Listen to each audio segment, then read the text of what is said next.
అందరికీ నమస్కారం. కార్తీక మాసం సందర్భంగా కార్తీక పురాణంలో భాగంగా ఇవాళ మనము 5వ అధ్యాయం గురించి తెలుసుకున్నాము. 5వ అధ్యాయంలో పురాణ పఠన మహత్యం గురించి, శత్రుజిత్ చరిత్ర గురించి తెలుసుకుంటాము. ఇందులో వశిష్ఠ మహాముని జనక మహారాజుతో ఇలా చెప్పెను: ఓ జనక మహారాజా వినుము. కార్తీకమునందు పాపక్షయం కొరకు పుణ్యమును చేయవలను. పుణ్యము చేత పాపము నశించుటేగాక పుణ్యము అధికమగును. కార్తీకమందు హరిసన్నిధిలో భగవద్గీత పారాయణమును చేయువాడు పాము కుబుసమును వలె పాపమును విడుచును. కార్తీక మాసం నందు తులసీ దళములతో గాని, తెల్లనివి నల్లనివి అయినా అవిష పూలతో అనగా కరవీర గన్నేరు పూలతో గాని హరిని పూజించినట్లయితే వైకుంఠమునకు పోయి హరితో సుఖించుదురు. కార్తీక మాసమందు భగవద్గీత యందు ఆసక్తి కలిగి ఉండాలి. హరి సన్నిధిలో భగవద్గీత పారాయణం చేయువాడు వైకుంఠ లోకమునకు వెళ్ళుదురు అని పురాణాలు చెబుతున్నాయి. కార్తీక మాసమందు హరి సన్నిధిలో శ్లోకమును గాని, శ్లోక పాదమును గాని, పురాణమును గాని చెప్పిన వారు లేక విన్నవారు గాని కర్మబంధ వినుర్ముక్తులగుదురు. కార్తీక మాసమందు శుక్లపక్షమందు వనభోజనము చేయువారికి సమస్త పాపములు నశించును. ఇతర కాలంలో జపకాలమందు, హోమకాలమందు, పూజాకాలమందు, భోజన కాలమందు, తర్పణ కాలమందును చండాలు యొక్క, పాపాత్మల యొక్కను, శూద్రుల యొక్కను, అశౌచవంతుల యొక్కను సంభాషణలు విన్నచో దోష పరిహారార్థం కార్తీక మాసమందు వనభోజనములు చేయవలెను. అనేక జాతి వృక్షములతో కూడిన వనమందు ఆమాలక అనగా ఉసిరిగా వృక్షము వద్ద సాలగ్రామం నుంచి గంధ పుష్పాక్షతలతో భుజించి శక్తి కొలది బ్రాహ్మణులను భుజించి భోజనం చేయవలెను. ఇట్లు కార్తీక మందు వనభోజనము చేసిన ఎడల ఆయా కాలమందు చేసిన సమస్త పాపములు నశించి విష్ణులోకమందు సుఖముగా ఉందురు.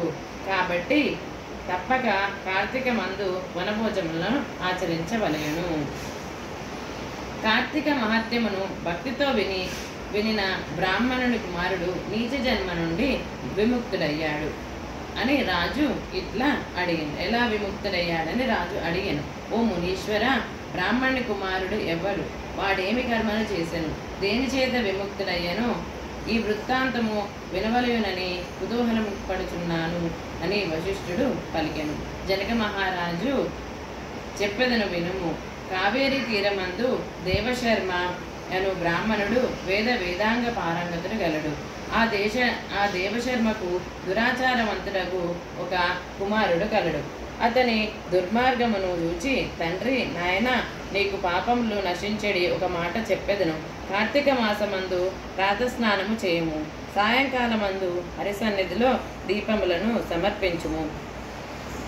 ఇలా తండ్రి చెప్పిన మాటలు వినని కుమారుడు కార్తీక మాస ధర్మమునగా ఏమి ఇట్టి కార్యము నాచే ఎన్నటి చేయదగదు అని అనెను. ఆ మాట వినిన తండ్రి, దుర్మార్గ, ఎంత మాట అంటివిరా, నీవు అరణ్యమందు చెట్టు త్వరలో ఎలుకపై పుట్టి ఉండమని శపించెను. తండ్రి శాపమును విని కుమారుడు పశ్చాత్తాపడి శాప విముక్తిని దురాచారుడనైనా నాకు ఎట్లా కలుగును అని తండ్రిని అడిగాను. ఆ తండ్రి ఇట్లా అనను: కుమారా, ఎప్పుడు నీవు కార్తీక మహత్యమును వినదవో అప్పుడు నీకు మూషకత్వ విముక్తి కలుగునని చెప్పెను. తండ్రి ఇట్లా చెప్పి ఊరుకున్నంతలో కుమారుడు గజారణ్యమందు ఎలుక అయ్యను. చెట్టు త్వరలో నివసించెను. అది అనేక జంతువులకు ఆధారమై ఉన్నది. ఇట్లు కొంతకాలము గడిచిన తర్వాత ఒకప్పుడు విశ్వామిత్ర మునీశ్వరుడు శిష్యులతో సహా కార్తీక స్నానం ఆచరించి ఆ వృక్షము యొక్క మొదటి కార్తీక మహత్యమును భక్తితో చెప్పుచుండెను. అంతలో దురాచారుడను హింసకుడు అగు ఒక కిరాతకుడు వేట నిమిత్తము అచ్చటికి వచ్చి బ్రాహ్మణులు చూచి పాపాత్ముడు గనుకయు దయాశూన్యుడై వారిని చంప నిశ్చయించను. అందులో విశ్వమిత్రాది ముని సందర్శనము వలన వారికి జ్ఞానం కలిగి సంతోషించి, అయ్యా, ఏమిటి ఈ పని వల్ల ఏమి ఫలము అని అడిగాను. కిరాతకుని చే అడగబడిన విశ్వామిత్రుడు ఇట్లా చెప్పెను: కిరాత, వినుము, చెప్పెదను. నీ బుద్ధి మంచిదైనది. ఇది కార్తీక ధర్మము. ఈ ధర్మము మనుషులకు కీర్తి పెంపొందించుచున్నది. కార్తీక మాసమందు మోహము చేతనైన స్నానాధికము చేసి వాడు పాప విముక్తుడై వైకుంఠము చేరెను. కార్తీక మాసమందు భక్తి శ్రద్ధలతో కూడిన వాడై స్నానాది వ్రతము ఆచరించువాడు జీవన్ముక్తుడు అగును. విశ్వామిత్రుడు ఇట్లా కిరాతుని గురించి చెప్పిన కార్తీక ధర్మమును వృక్షముల మీదనున్న ఎలుకవి అప్పుడే నీచ దేహం నుండి విడిచి విప్రుడయ్యను. విశ్వామిత్రుడు చూచి ఆశ్చర్యముందెను.